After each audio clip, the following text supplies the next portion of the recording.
This conference will now be recorded. Okay, good morning, everybody. And as Will has already reminded us, happy St. Patrick's Day.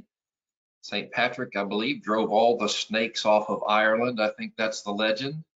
And as we were discussing before we hit the record button, in the good old days, on St. Patrick's Day, you had to wear green or you'd get pinched all day. So I'm sure Mary and I will be pinching each other when I get home today and checking on the green because we're old and we remember those good traditions. Guys, today I want to talk to you about word power, the power of our words to shape and even create our destinies. And what I mean by that is that we all have similar stories in some ways. We have all been betrayed at one time or another, gotten a bad break, been passed over for a promotion, been the last to be chosen for the basketball team. We've had health issues or because of life circumstances had to drop out of school, give up a good job. We've all had tough times in one way or another, but we've not all had the same outcomes. People can go through the very same experiences and some be completely overcome by them and defeated by them, and others rise up and be stronger and better than ever. And I want us to focus this morning on what I think is one of the key differences. If we have similar experiences, what will help us to create a different outcome, a positive, productive outcome? What I want to say to that is it is often the stories that we tell ourselves about our circumstances that determine the outcome.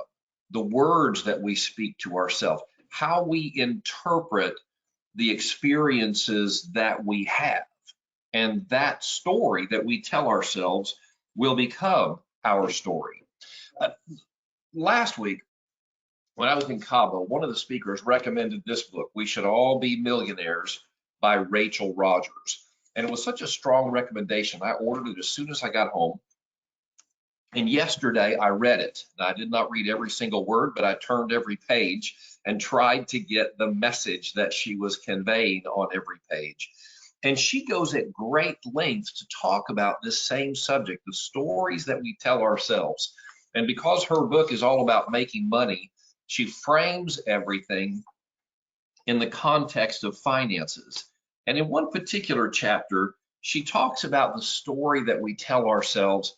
And I'm going to use her language here. She contrasts unproductive, negative self-talk. She calls that broke ass thinking or talking. And then she contrasts that with millionaire talking or millionaire words. And here's some of the contrast. We could say to ourselves, the world is unfair, so I'm going to not bother trying. Or we could say, the world is unfair and I'm going to become a millionaire so I can make a difference. Same circumstance, but a different story. Or I'll never get out of debt. Or we could say on the other side, I'm capable of changing my situation. We could say, I'm too tired to make more money. I can't take on a new project. I don't even have the mental capacity to put into thinking of a way to be more productive. Or we could say, making money is energizing. It gives me life. It gives me excitement and a reason to move. When I was in high school, my football coach yelled at me one time, and what his words were, Gray, you run like a herd of elephants. Now, think about that with me for just a moment. What story could I have told myself about those words? So here's some examples. I could have said, oh, how embarrassing. The whole football team just heard my coach yell at me and say something that wasn't very flattering. I could have said to myself, I guess I'll never be a good football player. I could have said, well, I've been a big clumsy oaf all my life. I guess that's never going to change. These are the things that it would have been very easy to tell myself. but I could have very intentionally and consciously chosen a different story. For example, I could have said, my coach really cares about me, right? He's identified a weakness in my football player skills and repertoire. So my coach cares. I could have said, I'd better work on my running style if I want to be a better football player. And I could have even said, elephants are awesome. You better get out of my way.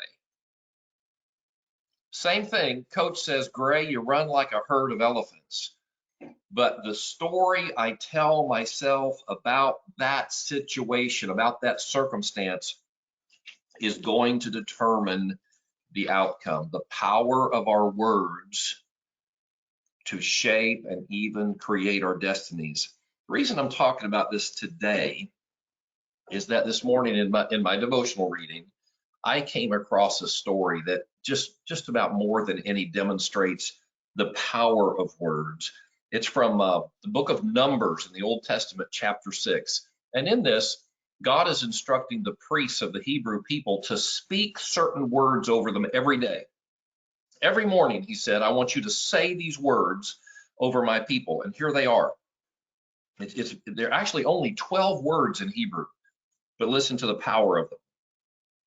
The Lord said to Moses, tell Aaron and his sons, this is how you are to bless the Israelites. Say to them, and now I'm quoting, the Lord bless you and keep you.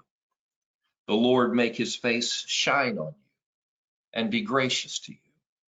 The Lord turn his face towards you and give you peace.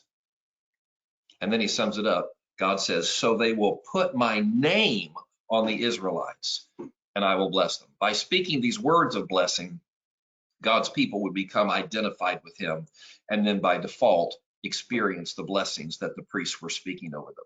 Now imagine if these words were the story that you told yourself every day. Not, I'm too young, I'm too old, I was born across the tracks, I didn't get the right education, I haven't lived here long enough, I don't know the right people, I don't have enough experience. What if instead of those stories, you told yourself this story every day? If you personalized it, for example, we could say of ourselves, the Lord blesses me and keeps me. The Lord makes his face shine on me and he's gracious to me. The Lord has turned his face toward me. That means he's noticing me and gives me peace. If we simply told ourselves a story like that, it would change everything. It would change our attitude. It would change our perspective. And because it changes our thoughts, our story, it will ultimately change our behavior, which is going to cause different outcomes in our life. So I want to make a quick disclaimer. Speaking the right words over ourselves, telling ourselves the right story, does not mean that we're not going to have troubles and challenges in life. Obviously, remember what I said when I started? We all go through the same pains. We all have the same disappointments. We all have the same challenging circumstances in our lives, some perhaps more than others, but the nature of hardship and suffering is part of life. We all go through it. It doesn't mean that by speaking good words, the circumstances are going to change. What it means is that we are going to change. Our perspective will change. Our attitude will change. And because of that, the outcome will change. Okay, the story that we tell ourselves. So the question I want to ask you, you don't have to answer this out loud, but I do hope that you'll ask it of yourself, is what is the story you're telling yourself about yourself? Is it that you're blessed, that you're talented, that there's favor on your life, that you've been given incredible opportunities, that you have skills or you can develop those skills, that you're highly educated or you can get the education, that you have what it takes to be highly successful, to make $1 million, as Rachel Rogers says, to make an impact on the world? Is that the story you're telling yourself, or is it something less? Anybody want to respond to that? You don't have to. I'm not going to call you out, even though I see all your names, but I'm curious. Has anybody experienced the power of words, either in a negative or a positive way, that would enlighten the rest of us? David, Yes, Frank, can you hear me? I can hear you loud and clear. Yes, sir. All right, good morning, everyone. Um, yeah, I just wanted to comment on what you're just saying just now. I think it's just a really beautiful thing because just naturally I've grown up to just practice words of affirmation always, and I do believe that's just the best that I can do for myself is to speak these words over my life. Some of the things that I just tell myself always is um for God to really locate me with my helpers. You know, everywhere I go in my life, everywhere I find myself, either in the morning, afternoon, evening, that that my love will shine. You know that the glory of God will really be seen on me. Yes. That people will align with me in all that I say and all that I do. You know, so that's really something that I've started to realize that has been so much of a life-changing thing for me, and I just wanted to share that. So it's something that I really do always, and I will forever continue to do so. So Yeah, that's awesome. Yeah, so David understands this and he speaks those words of life over himself morning, noon, and night, I heard him say. Anybody else? Anybody ever have a coach tell you you run like a herd of elephants, or say something similarly that could have been damaging to you, but you told yourself a different story?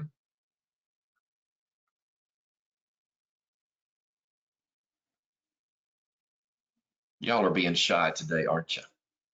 All right, Victor, go ahead, sir. I think had to speak that in joining this team because last year was kind of slow for me. So instead of giving up, I spoke to myself and said, "Well, join the team because you can do it with a little guidance." So I think that as joining the team is making confidence in yourself to make a change and not just settle for what you're going through. I love it. I love it. So Victor, it was a little soft. But some of you didn't hear that. What he said is he had kind of a rough year last year, but he joined a team that's going to help him get where he wants to go. So that's so beautiful because we're not in this by ourselves. And even if we feel like our own resources are lacking, we have the ability to put ourselves in a better environment, a more supportive environment to get the help that we need. Excellent. Anybody else? I don't want to belabor it, but I just know this is so much a part of life that some of you may have had some real experiences in this area. Kevin? Good morning, team. How you doing? Hey, we're doing good. How are you What day doing? is today? St. St. Patrick's Patrick's Day. Day. Amen. I'm wearing the green. You know what? I'm out looking for greenhouses to sell today, but then I realized it's probably easier to find green people than greenhouses. The supply is so tight in this market. But I am out and about. Thank you. Great message with this. We all know the power of affirmations is huge, and yet I'll go in little spurts of doing affirmations and writing them in the morning, and then something more important, so to speak, comes up, and I fall out of the habit. So literally, it is on my to do. My goal is to start each morning with a perfect way leading to a really productive, start with a perfect morning routine, which includes affirmations and counting the things I'm grateful for. um, Yes. I know that what I say to myself is, Kevin, you are my beloved son. You are made in my image. Today, you want to focus on being the best version of yourself, not a copy of somebody else. I'm already enough. I've got enough. I can do enough. And there's people out there that I can help. And quit fiddle farting around and just get out there and do it. And so that's how I start my day. That's awesome, Kevin. Thank you. Driving around town already and still joined us. That's terrific. So let me I have some questions I want to pose to you, more business related, but before I do that, I always say that this is your opportunity every single week to ask any question, pose any situation that you're struggling with that might be of benefit to the entire group. contract question, client question, negotiation question, legal question, whatever it is. We're going to open the floor and say, what's on your mind? How can we help?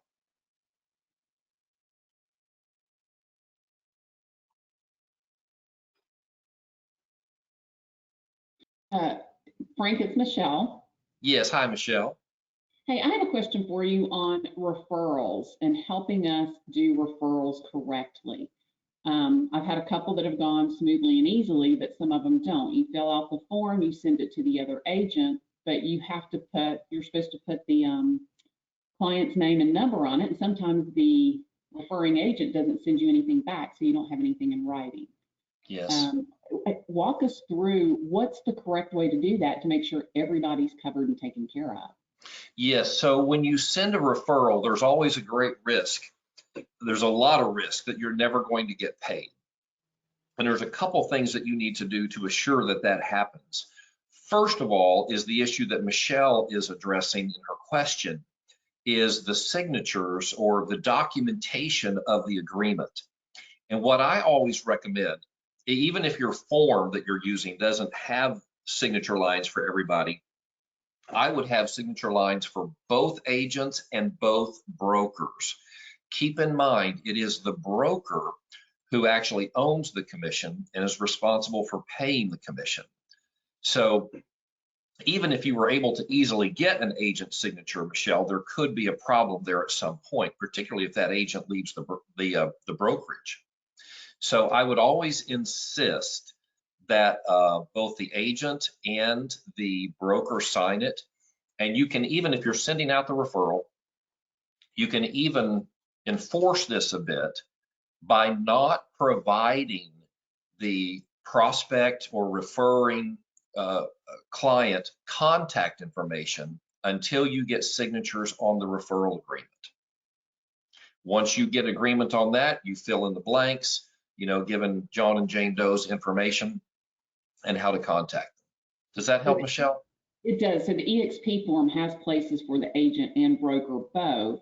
So just put in, Charlie Brown is who I'm referring, leave out their phone number and email until you get those signatures back. Yes, that's exactly right.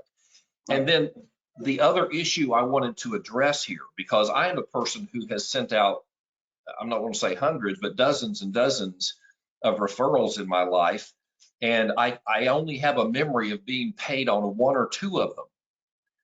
And I think what happens is that so often the referring agent, I send it out and I forget about it. And the receiving agent perhaps forgets about me. In the rough and tumble of the transaction and negotiations and getting it closed, they forget that it was a referral. And I'm being kind when I say they forgot, giving them the benefit of the doubt. But I'll bet you I've not been paid on 5% of the referrals I've sent when I'm sure that 80 to 90% of them have closed. So the second piece of advice I want to give you is stay in touch. Call that referring agent every week or two. Stay engaged with the transaction. This is not a set it and forget it plan. You won't get paid. Stay engaged. And let me give you the latest example of this. I actually got paid on a referral that I sent to St. Louis last summer. It closed in October. Would you believe I got the referral check this week? And only because I was following up on it. But that's a lesson I learned the hard way. And I hope that you'll learn from my experience so that you don't have to learn from your own. Okay, great issue, Michelle. Who else has an issue or question to put on the table? Frank, I have a question. Yes. It's Velvet. Velvet, yes. What crimes are required to be disclosed, and how is the seller to disclose those crimes? So I got the question of what the seller is supposed to disclose, but you said something specifically that I missed. It sounded like crimes. Is that what you were saying? Yes. What crimes are required to be disclosed, and where is the seller to disclose those crimes? Yes. So a couple things there. If if a crime, murder must be disclosed. That's very clear. I don't think there is any other crime that must be disclosed. A death in the home that was caused by the home must be disclosed. You know, if a header fell down and hit somebody, that must be disclosed. And a murder. But Velvet, I'm not aware that if there was a robbery, for example, or a burglary, a home invasion, I have never ever seen anything that would need to be disclosed. The second part of your question was where you would disclose it, and you would do that on the seller's disclosure form.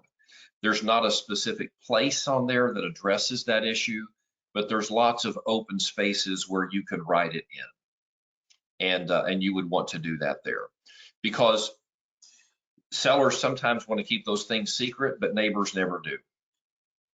And you can be assured that once the buyer moved in, the neighbors are going to be lined up at the front door telling them about the history of the home. So if your seller's in a situation like that, encourage them to disclose. But the only crime that I'm aware of is murder.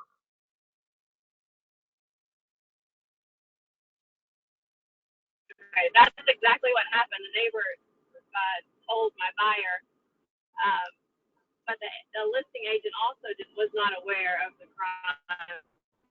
The guy was shot 8 times. So if the seller doesn't know, they have to disclose. Anyway, you answered the question. Thank you. There's just not a good way for the listing agent to ask that question, I guess. No, it's not something that we normally ask in the course of our real estate discussions with the seller. But if it comes up, if we become aware of it, then we certainly need to inform them of their responsibility to disclose. Yes, Will, as you turned your mic on, did you have a question or comment? Yes, sir. Frank, where did you say to note that, put that in there? So I just said in the seller's disclosure, there's no specific place for it, but you know, there are several open paragraph spaces where the seller can explain different things that have happened to the home, like if they've made an insurance claim, there's space to talk about that. They could simply write that in one of those open spaces. Okay, thank you. Okay, you're welcome. Okay, good questions, interesting questions this morning. What else is going on in your real estate world that we could help with? Did you all receive the coaching e-newsletter that I sent out yesterday, which included a video talking about the contingency addendum?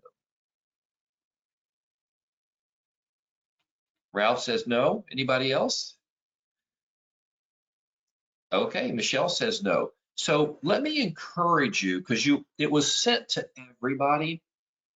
Maya got it. Thank you.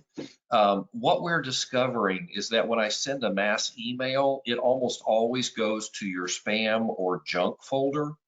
And the only way you can prevent that from happening is to find one of them, transfer it to your inbox, and then reply to it. You know, that's going to tell your email that I'm a safe sender, even if it is a mass email. So reply to it, just say, hey, Frank, got it, thanks, or something like that. And then make sure that the email address I'm sending from is in your contacts. And if you'll do that, you'll get, and I try not to over email you. At the same time, I don't believe there's really such a thing as over communication, because we're all so busy and we need to be reminded of important things. But please search your spam, try to find that coaching email from yesterday. I'm going to be sending one out consistently every Wednesday, and I think you'll find them helpful. So yesterday, for example, I included a little video on the contingency addendum, because it deals with an issue that we face every day in this market, which is the fear of buyers selling their home and then not being able to buy one. That's the great problem in the market today, is the shortage of inventory. But we have far more buyers than we have homes to buy. And so a seller who's staying locally is concerned, I can sell my house no problem, but then where are we going to move? And that fear causes them not to put their home on the market. So how do you counsel a buyer in that situation? My advice is, let's go buy your house first. That's the hard part. So let's do the hard part first. Let's find you a home. Let's take that fear off the table, get it under contract, because we know we're going to be able to sell your home and sell it quickly. So we just reverse the normal order. But when you do that, you're going to have to use the contingency addendum, officially the addendum for sale of other property by buyer. And the question that I often get about that contingency addendum is, what date do we put in paragraph A, the effective date for the contingency addendum? And what I shared in the video, what I'll share with you now is, if you're representing the seller, you want as short a period as possible. You don't want to make it equivalent to the closing date. That could be 6 weeks into the future. And you don't want to wait 6 weeks to discover that the buyer, for whatever reason, couldn't close on their current home. Perhaps they got a contract quickly, but then there was a financing issue or an inspection issue. If it's not going to close, you want to know that early on in the process. So if you represent a seller, you want a date that's just a week or two into the future, because you're not going to let your seller, you're going to counsel them strongly not to accept a contingent contract unless it's already on the market, under contract, through the option period, with a closing date within a couple weeks. In that situation, you would counsel your sellers it's probably okay to accept a contingency addendum. If you're representing a buyer, it's just the opposite.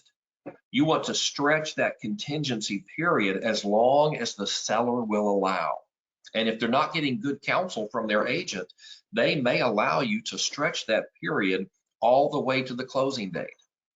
And that way the buyer has the full time frame, the full possible time frame in order to get that home sold. And in this market, they could put it under contract, their current home, it could fall out for whatever reason, and then they could put it under contract again and get that one closed in time to meet the date. So if you're representing a buyer, as long as possible, a seller, as short as possible. Next time you do a contingency addendum, you'll want to call me and ask that question, and you'll remember, oh, Frank already answered that question. What else? What issues are you facing that we can help with?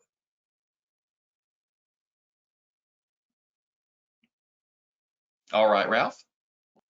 Frank, I just wanted to find out, with regards to EXP, is there a way of being able to, I'm sure there is, I just don't know where to go, cut down on the number of emails that I do get from EXP? So you're talking about corporate emails they send out? Correct. Are you also referring to these agent notifications of new listing and that type of thing? That is also correct. Yes, so I was overwhelmed by those myself, and I did opt out. I think you opt into those in Workplace. So go into Workplace, and I believe there's a toggle in there where you can turn off notifications, because what's happening is that agents are putting those notices in Workplace, and then you're being notified. In terms of notifications from corporate, I'm not aware of any turn off there. But in my case, once I got all these new listing notifications turned off, it became very manageable. So that might help right there. Thank you. Okay, you're very welcome. Okay, I mentioned I had some questions for you. You can jump in anytime if you think of something that you want to ask, but I want to kind of go back to our theme a little bit about the power of words and the stories we tell, and apply that very directly to our real estate sales business. And my first question to you is, what is the story that you're telling about yourself to the real estate market? Who are you? What is your brand message? Is it, I'm new and I'm really scared? And don't ask me any questions because I don't know the answers. I'm being facetious, of course. Or is your brand message conveying confidence and value in a way that buyers and sellers will be attracted to working with you? So if that seems like a complicated question, let me boil it down to this. What is your brand? What is your slogan? What's your elevator speech to the public? David, did you want to jump in on that? Yeah, Frank, it's funny. It just seems like you're saying everything that's happened to me this week, like honestly. Um, yeah, I had an open house last week, and it was a woman that was there, and we had good conversation. So I ended up following up with her, and things are looking promising between her and I. Um, but she did give me some advice because she told me she's just the type of person that she just can't help but to just let people know of things that could be good for them. So Yes. she told me that she liked the way that I did represent myself, as far as the way I dressed, and I had some reports printed out of that property and a few others. So she wanted me to make sure I had enough copies, and Mhm. also she said to me that it's just very important to take that open house as if it's mine. You get what I mean? Like, Yes. to really just be so confident about the home. And like, she asked me a question of the stove. She said, "Is this a gas or an electric stove?" I Yes. told her, "Well, it's probably electric. It doesn't have any gas, thing to it." She was like, "Well, she could sense that I wasn't so sure what I said, you know." Yes. um, so she just gave me so much of good advice, just basically telling me that, it's just you sell so much more of your confidence when you're just so knowledgeable about that property, That's right. even though you may not just have that interest in it, or you're just looking at the leads that you're trying to generate. But she did really tell me that it's so important to really do the research on the home, because Yes. your confidence is what sells, and people will Yes. believe you just based on how like confident you are in yourself and in the property that you are representing. So Yeah. So let me sum that up. It is knowledge and skills which provides confidence. So in this situation, you're going into a home, it's another agent's listing. You've never even met the seller, and yet you're hosting it open. How could you possibly be confident in representing that home? Well, you do your research. And just about everything that you would need to know about that home is actually found in the listing description. It's all there. Gas stove, electric stove, school district, the elementary school that services the neighborhood, the room sizes, the age of the home. There is so much information in there. If you'll just take time to study that, you'll be in a great position to answer questions and be confident. And by the way, David, you brought the stove issue up. If it's not obviously a gas stove, you're almost always going to get this question. What is the next question? If a buyer walks in and they see an electric stove, what is the question they're going to ask? Ralph, say that again. Is there gas available? yeah, exactly. That's what I was. Is there gas available? That's exactly right. Because people, if it's a gas stove, people are okay with that. If it's an electric stove, there's a high percentage of the population who wants gas. So if you see an electric stove, you want to check it out as best you can. And it should say on the listing description if gas connections are available, but you can sometimes look behind the stove, look under the stove, look under the kitchen sink to see if there's a gas line there. And if you don't get any satisfaction from that, that's a good question to ask the listing agent. Or if you have communication with the seller, maybe as you're arriving and they're leaving, ask that question, because you're guaranteed to get it when people start coming in the home if it is an electric stove.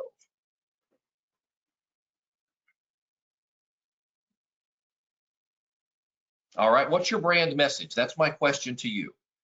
What is the story you're telling the public about yourself? And this is not a long thing. It's like, you know, Houston's best negotiator. What is your story? Top selling agent in Apple Valley for the last 300 years. You know, what is your story? What words are you saying about yourself so that somebody who doesn't know you will instantly have a sense of who you are and your value?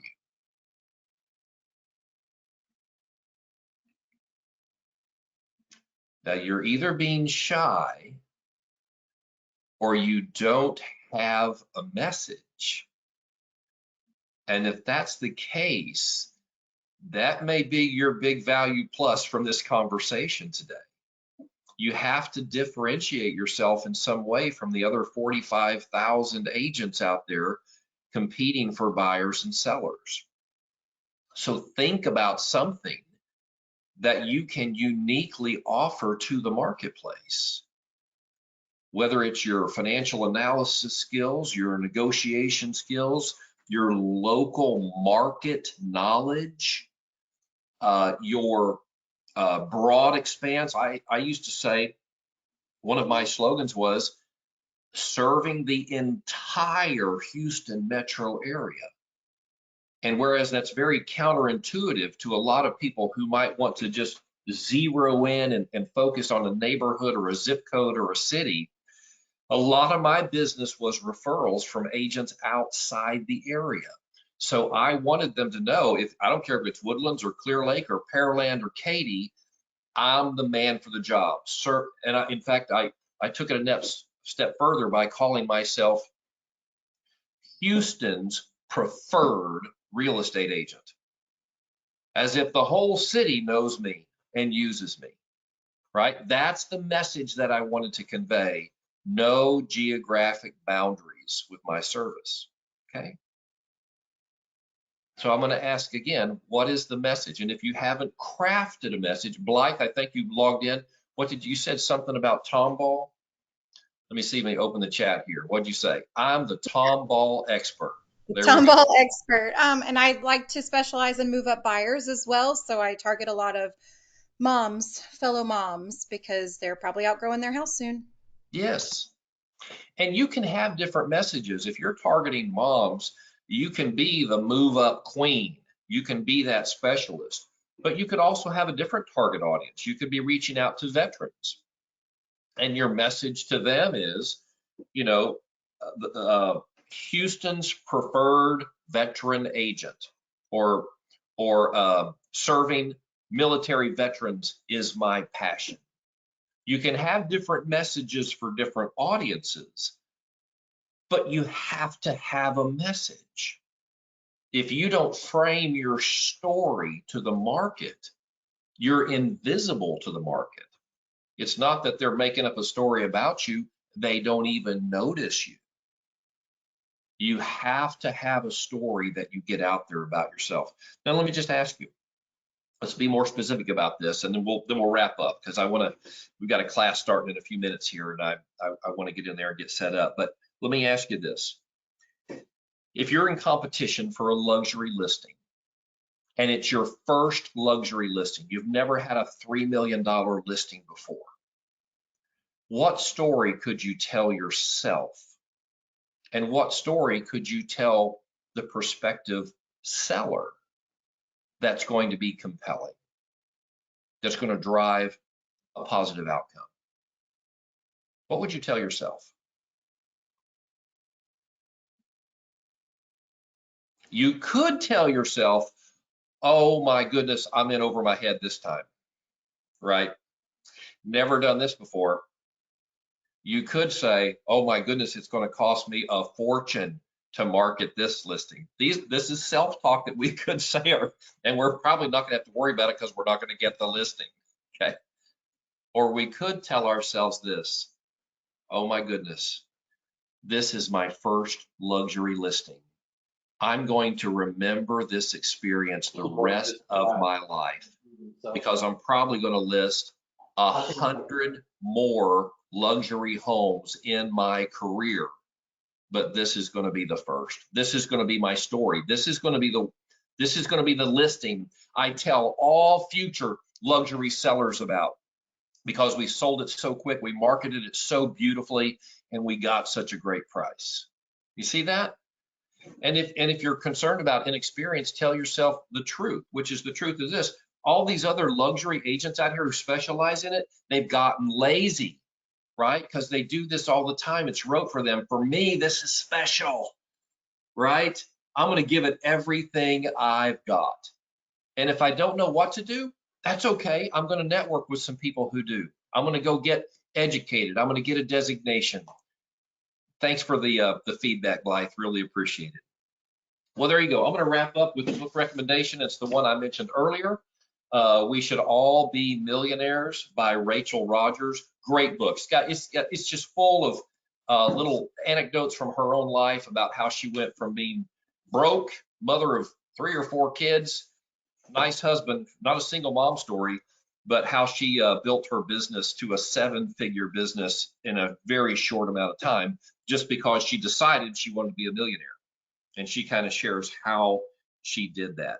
We are going to be hosting a Divi class here in just a few minutes. We have Jen Juroth, and we're going to be broadcasting right here on this channel, so you can stick around for that. Or if you're close to the spring office, come down and join us in person.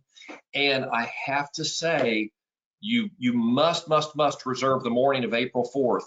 That's going to be our next Power Monday with Nolly Williams. Don't let anything get in the way. Go ahead and block the time now. Don't let a doctor's appointment. Don't get your nails did that morning. Even if you get $1 million buyer, you tell them you're already booked with one of your other $1 million buyers. That morning is going to be so powerful. And then go ahead and go to the next week, April 13th. We've got Jason Gessing, President, CEO of EXP, coming to town. And Brent Gove, 650 seats. They're going to go very, very quickly. So mark both of those calendar dates, April 4th, April 13th, big events. Will, you want the final word? Well, I'd like to know, can we advertise the April 4th on our Facebook, invite realtors to come in? Yes, please do. In fact, there's already been a Facebook announcement created. I'm going to share it to my Facebook today. In fact, I'll try to do it within the next few minutes. And then you can just go share it from my Facebook.